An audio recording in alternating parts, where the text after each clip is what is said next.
Embora o governo Trump esteja desabando lá na popularidade entre os estadunidenses e todas as sortes de pressões por todos os lados, inclusive do agronegócio, dos banqueiros, da bolsa de valores, enfim, de todos os setores, tanto os da população quanto os do mercado financeiro e da elite financeira americana, estão pressionando Trump devido às suas traslocadas decisões governamentais de política externa e política tarifária para a negociação de importação e exportação. Bem, junto a isso, nós temos uma ação que está se fazendo junto aos meios políticos para denunciar o que Trump realmente faz em termos do seu governo. Qual é a lógica da sua governança?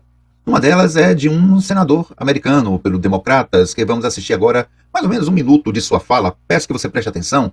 E ele está mostrando todo o esquema em que Trump baseia o seu governo ligado a Elon Musk e a outros mais que fazem parte do seu gabinete. É uma armação ilimitada de corrupção. Por que, você vai me perguntar, por que você está mostrando isso pra gente? Porque nós temos a extrema-direita, nós temos Bolsonaro e seus apaniguados, nós temos as pessoas que votam em Bolsonaro, que se articulam com o Trump, sua governança, seu estilo de governar e de ser como governante, como se fosse o espelho a ser imitado. E nós queremos mostrar, nunca é demais, qual é o risco que há nisso e a contradição que há ao apoiar um governante americano absolutamente. Isso está sendo demonstrado pelo senador, que vocês vão ver. Está sendo demonstrado absolutamente corrupto e que governa para as elites. E este é o projeto da extrema-direita brasileira, encabeçada pelo inelegível. Esse é o projeto deles. Não há projeto para povo, não há projeto para pessoas. Há projeto para as elites financeiras, para as grandes elites do mercado financeiro, para as elites da indústria. Hoje, principalmente, das Big Techs, que são as empresas que são voltadas para a indústria da informação. Vamos ver então, portanto, o que é que este senador, o Chris Murphy, pelo Connecticut, que é democrata, está dizendo sobre o governo de Trump nas 6 primeiras semanas. Veja só, você que ainda acredita na extrema-direita, na direita estilo Trump e estilo inelegível. Veja bem do que se trata, tá bom? Vamos lá, preste atenção nisso aí. Esta Casa Branca está a caminho de ser a mais corrupta na história do país, e só porque eles estão fazendo isso abertamente para todos verem, não significa que não seja corrupto. E minha esperança é que, se você ver tudo em um só lugar, a gravidade deste momento possa te impactar. Minha esperança é que meus colegas e o público escolham não normalizar um presidente ou seus conselheiros, usando o salão oval como um mecanismo bruto para se tornarem ainda mais ricos. É nossa decisão de ter tolerância zero. Para a corrupção, também é nossa decisão simplesmente decidir nos tornar um lugar como a Rússia, onde nossos líderes têm permissão para nos roubar rotineiramente. Então, esta é uma lista dolorosamente longa. Estes são apenas cerca de 20 exemplos de comportamento corrupto nas primeiras 6 semanas da presidência de Trump. Vocês viram? 6 primeiras semanas, todo um esquema de corrupção montado. E vocês não vão acreditar que isso foi montado durante as 6 semanas. Sim, isso foi montado previamente, estruturado previamente. O que quer dizer que, desde o momento que Trump vem se candidatar a presidente dos Estados Unidos, já havia uma série de alianças, já havia uma série de tratativas no sentido de montar esta lógica corrupta. Quem diz isso é o senador Chris Murphy, que é do Democratas de Connecticut. Vou deixar no YouTube o link para este vídeo e vou deixar aqui para os demais canais que não deixam o link aberto, eu vou deixar a indicação para quem queira copiar e assistir na íntegra toda a denúncia que este senador está fazendo. Vale a pena, porque é uma advertência que temos para o nosso país. É uma advertência do que ocorre nessas tratativas da extrema-direita, do que eu chamo de direita canalha, que se reúne para favorecer aqueles que financiam suas campanhas, para que eles, eleitos, não governem para o país, não façam governança para o país, façam governança para os interesses desses grandes grupos financeiros, para essa elite financeira. Então, é importante que a gente possa mostrar o que acontece lá, porque a direita canalha e a extrema-direita aqui, que se diz patriota, deseja para o Brasil exatamente aquilo que Trump e sua turma e sua trupe faz por lá.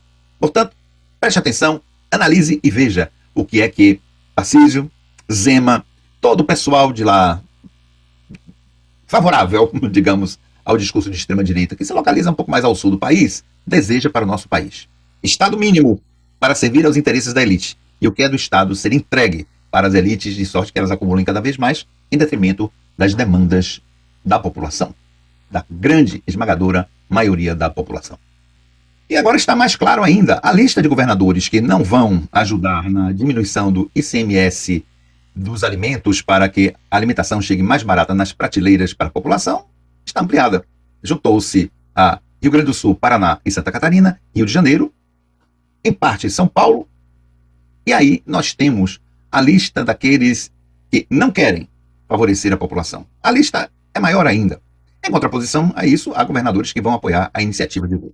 O que ocorre é que estes que não vão apoiar a diminuição do ICMS estão dizendo que quer Lula transferir a impopularidade deles. Eles não estão entendendo que aqui não se trata de popularidade ou não do governo Lula. O problema é que Lula faz medidas para favorecer a população. Eles não. Um exemplo disso, quem ouviu o encontro entre Lula e Zema na inauguração, ampliação de uma empresa automobilística, Stellantis, que cobre um guarda-chuva enorme de muitas marcas de automóveis, viu uma diferença notória. Zema se orgulha de servir aos diretores da Fiat. Ele disse, todos têm o meu telefone e no momento que eles querem, eles ligam para mim porque eu estou aqui para servir a quem dá emprego em empresas altamente automatizadas. Vem Lula e diz que nós precisamos, na verdade, dar emprego às pessoas e não servir aqueles que empregam. Ou seja, Lula mostra o lugar de Zema e Zema mostra o lugar em que fica. Mas Zema não é o único nessa posição. Aqueles governadores que fazem oposição a Lula, sabemos que privatizam, que fazem e acontecem para prejudicar os interesses do povo.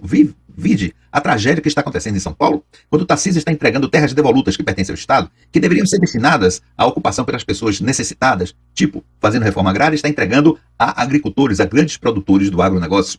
Vide a privatização da Sabesp, da energia, enfim, encarecendo tudo para a vida do paulista, que votou em Tarcísio, não é? E Tarcísio dizendo que já promoveu, sim, o zero de ICMS. São 26 itens da lista de alimentos básicos. 6 apenas ele fez.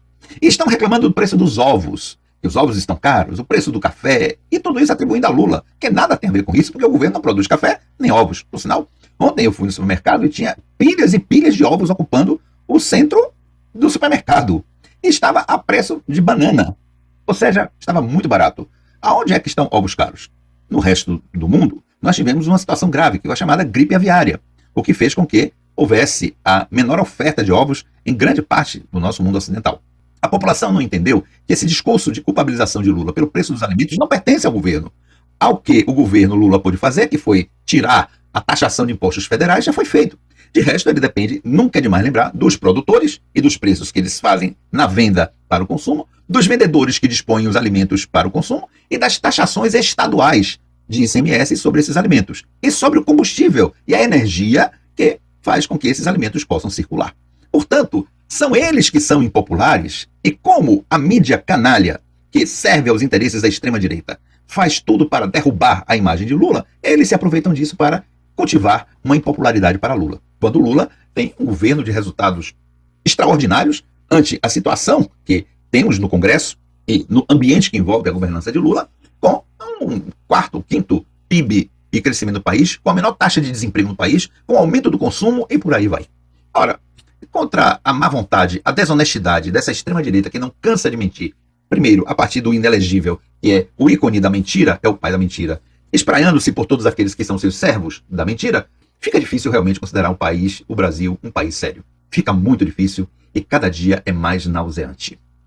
O problema é que a justiça brasileira, para agir contra os criminosos da direita e da extrema-direita, é lenta, gradual, ela é não lawfare, ou seja, ela faz as coisas conforme está tudo dito ali pela Constituição. Mas quando se tratou, ou quando se trata de pessoas que não são da direita canária, da extrema-direita, e nem da direita, ou do centro, quando se trata de gente progressista, essa justiça é rápida, lépida e prende muito rapidamente. A extrema-direita, a direita canária continua mentindo para a população, e nada se faz. Respeitando a liberdade de expressão, que essa mesma extrema-direita diz que não é respeitada na sua liberdade de expressão, porque aqui temos uma ditadura em curso. Por sinal, sabe o que Trump está fazendo nos Estados Unidos? Proibindo qualquer protesto nas universidades ou em lugares que tenham financiamento do governo que digam algo contra o seu governo. É este o sonho do inelegível, da direita canalha e da extrema-direita no nosso país. Pode? Até outra oportunidade.